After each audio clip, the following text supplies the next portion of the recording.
For the next 12 minutes, we're going to discuss Shavasana or Savasana or corpse pose or dead man's pose or nap time. It has lots of different names. Hi, we're going to talk for 12 minutes today for our 12-minute mini on exactly what's the deal with Shavasana. Is it a nap or is it not?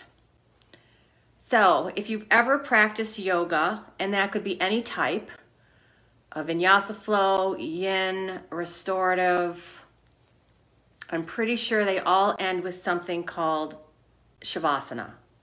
And if you're not sure what that is, it's where you get quiet and you lay down, and if you've never done it before, you're probably wondering, what is the point of this? Why are we doing it? And Shavasana is a real pose. It's not just set up for no reason at all. It comes at the end of the practice. It's purposeful. It's intentional. So we're going to talk about all those things today. Certainly you know my love for restorative yoga, and that's the yummiest place for Shavasana because it can last anywhere from 15 to 30 minutes. But typically when you take a yoga class at the end, Shavasana is anywhere between 5 and 10. It's all proportionate, but I think a minimum of 8 to 12 minutes is kind of nice. All depends on your time. So we're going to talk about how to get into the pose, what it does for you, all that good stuff. And if you think for any amount of time that, oh, it's too much, I gotta go, I can't do Shavasana, I don't have time for Shavasana, that's probably the pose that you need the most. One of my favorite instructors, Mary Jane, told me a long time ago that the pose that you avoid or the pose that you dislike is the pose that you need the most. So if you think you don't have time for it, you should probably start making a little time for it. That's just my humble opinion.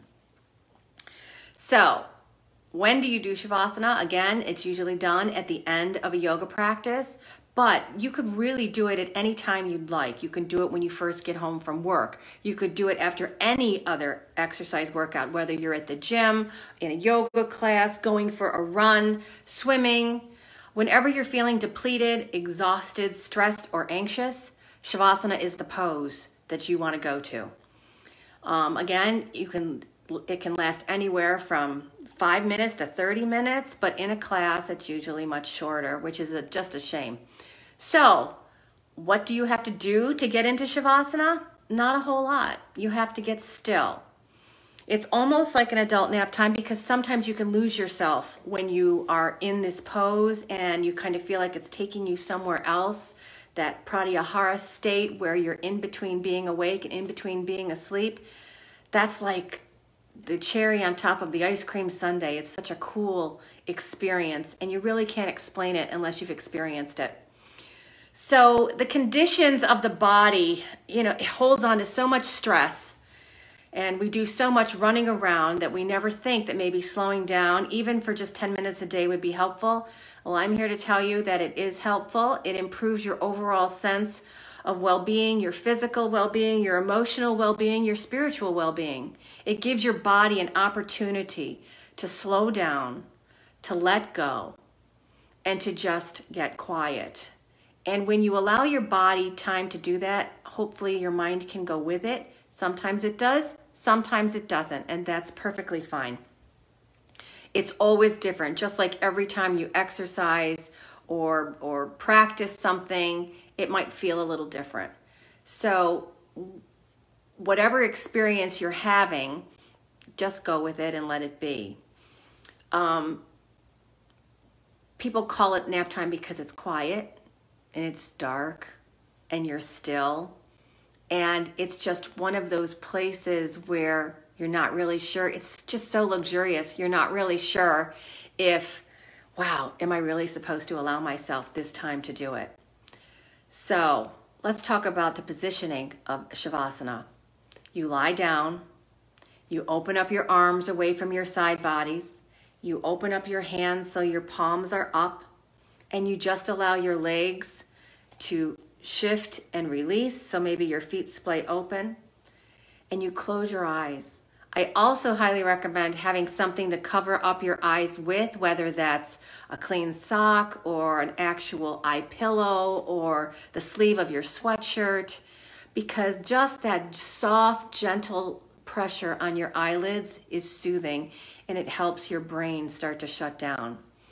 It's not that you're tricking yourself into taking a nap. It's more that you're giving yourself permission to release and to let go. So you can also cover up with a blanket in order to help keep warm. Sometimes after a a yoga class or exercising, nobody wants to really be extra warm, but it's still soothing for the body to be able to let go. The beauty of Shavasana, when it's all said and done, is the feeling that it leaves you with.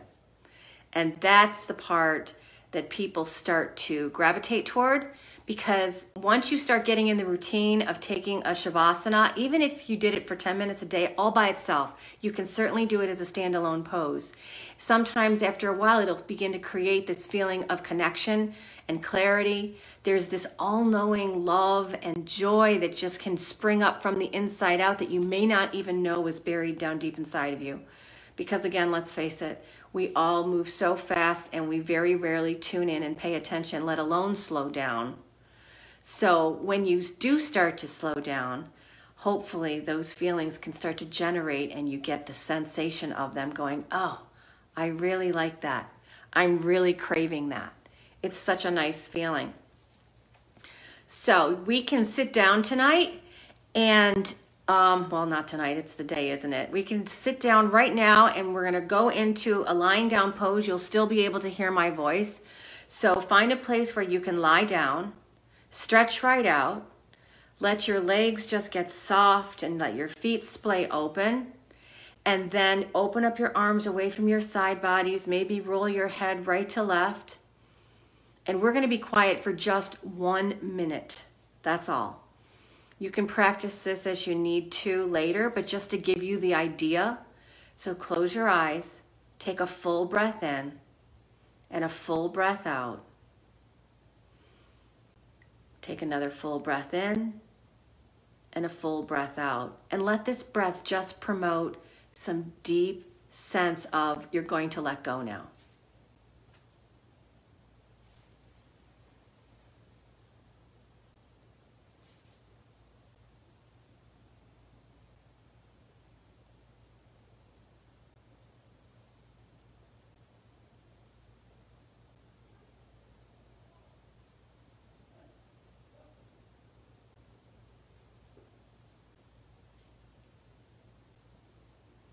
That was just under a minute.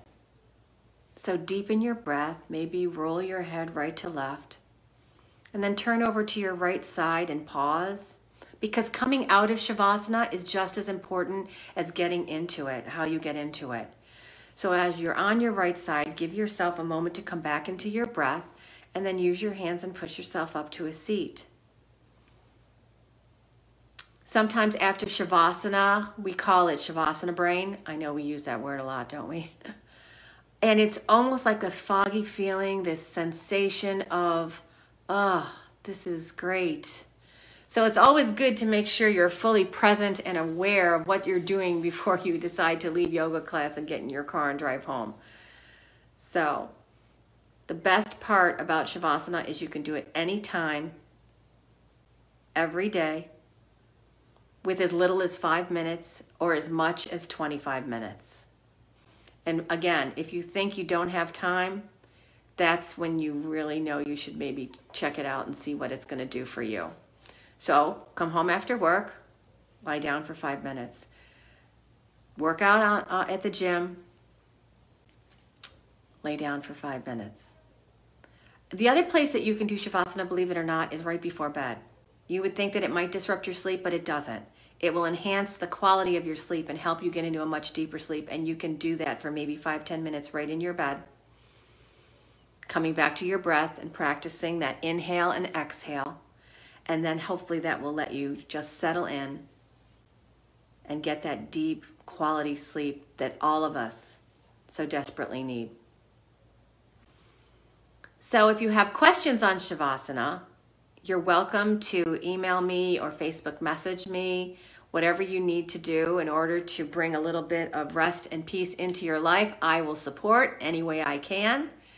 Shavasana is definitely the best pose to start with, and it is the main portion of a restorative class that everybody looks forward to because it's just so juicy and relaxing and healing from the inside out. So check out one of my restorative classes when you have a chance to. I wish you a beautiful day. We're ending this a little bit early, but if you're still lying down, I think that that's awesome, and you can have the next 2 minutes to be in another mini Shavasana. So put a smile on your face, soften your eyes, just let go. Take a full breath in and a full breath out. And I'll leave you in this Shavasana.